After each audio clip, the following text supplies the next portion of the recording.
Nous qui sommes victimes d'injures en permanence de la part de la France Insoumise, je vois que nous avons le cuir un peu plus épais qu'eux.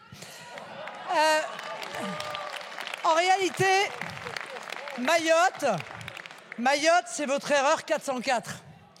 Parce que vous êtes tout le temps pour les référendums d'autodétermination, mais pas pour les Mahorais. Parce que quand les Mahorais disent à plusieurs reprises qu'ils veulent rester français, eh bien, vous ne les soutenez pas, et vous osez soutenir en revanche les Comores, qui contestent notre souveraineté territoriale, et dont vous savez très bien qu'ils usent de l'immigration comme d'une arme contre notre pays.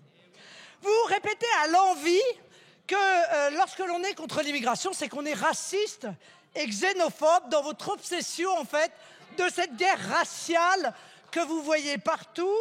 C'est un argument qui, à Mayotte, objectivement, ressemble à un sacré bug. Vous n'avez pas encore utilisé l'argument de l'islamophobie contre les Comoriens.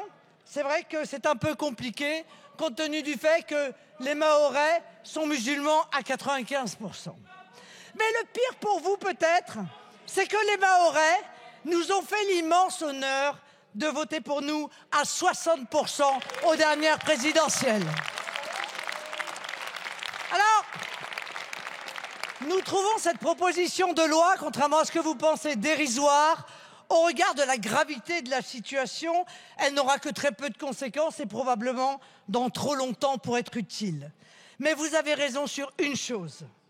Elle permet en effet d'être une petite avancée, trop petite, mais qui a le mérite d'exister, vers la suppression du droit du sol dans toute la France, car la nationalité, ne vous en déplaise, s'hérite ou se mérite.